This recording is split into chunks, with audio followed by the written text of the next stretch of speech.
Kumusta mga kait nag-adventure? Welcome na naman sa ating panibagong fishing adventure ngayong araw.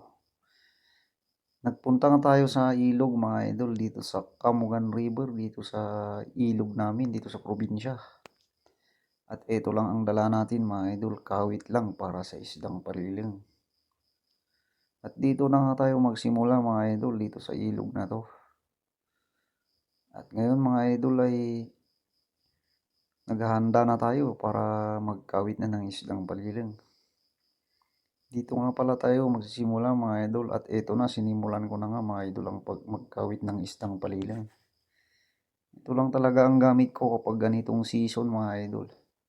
Minsan hindi talaga ako makakahuli, minsan meron naman. Pero talagang tiyaga-tiyaga lang mga idol at tamang timing sa pagkawit ng isdang paliling. Ganito lang ang style mga idol. Sinisilip mo lang ng mga paliling. Pero ngayon mga idol medyo mailap na ang mga isdang paliling ngayon. At kahit umuulan mga idol, tuloy pa rin ang pagkakawit ng isdang paliling. At pagkalipas nga ng ilang oras mga idol, 1 oras, at ito na lang ang kaunting nahuli natin mga idol. Ito po ang mga isdang paliling at ito ay fresh na fresh, bagong huli lang mga idol. Kawit lang ang gamit natin mga idol kasi medyo malakas ang tubig. Ayan mga idol. Ito po ay mga isdang paliling. Napakasarap po na isda ito mga idol.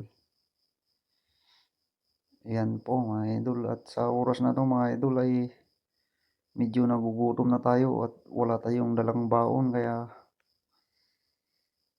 uwian na mga idol. Dito nga pala ako nagkawit mga idol sa ilog na ito.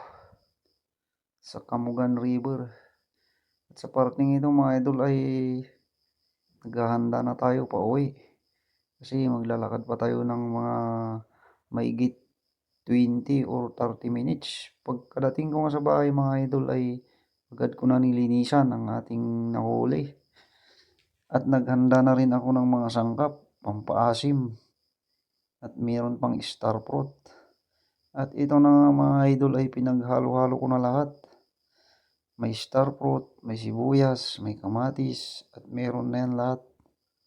Pampalasa. Pagkalipas nga ng ilang minuto mga idol at ito na, binuksan ko. Kumukulo na ang ating special na ulam. Isdang paliling galing sa ilog.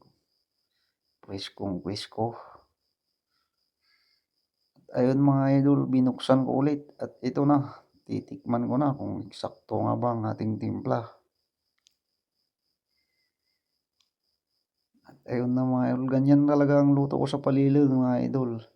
Gusto ko talaga ang medyo masabaw na may kaunting asim. Yan mga idol, kaya masarap ang paliling dito, kaya puntis sila mga idol, kaya masarap. Malinamnam ang mga isdang paliling dito sa amin. Kakaiba talaga ang sarap mga idol. At pagkalipas nga ng ilang minuto mga idol ay luto na ang ating special na ulam. Isdang paliling, tingnan nyo naman ang sabaw, talagang nagtataba-taba na. Dito ikot inalsaman mga idol, sayang si sabaw na amin no kay. Ayan na mga idol. Ito na talaga ang pinaka-exciting sa lahat. Luto na ang ating ulam mga idol at ito na, hinango ko ng ulam natin at kakain na tayo. Kasi gutom na rin tayo mga idol, halina kayo at kakain na. Kung nagustuhan ninyo yung ganitong video mga idol ay huwag kalimutang mag-subscribe o kaya mag-comment o kaya share. Para updated tayo sa susunod nating i-upload pang video na katulad ng mga ganito mga idol. Yun lang mga idol, maraming salamat sa panonood at suporta.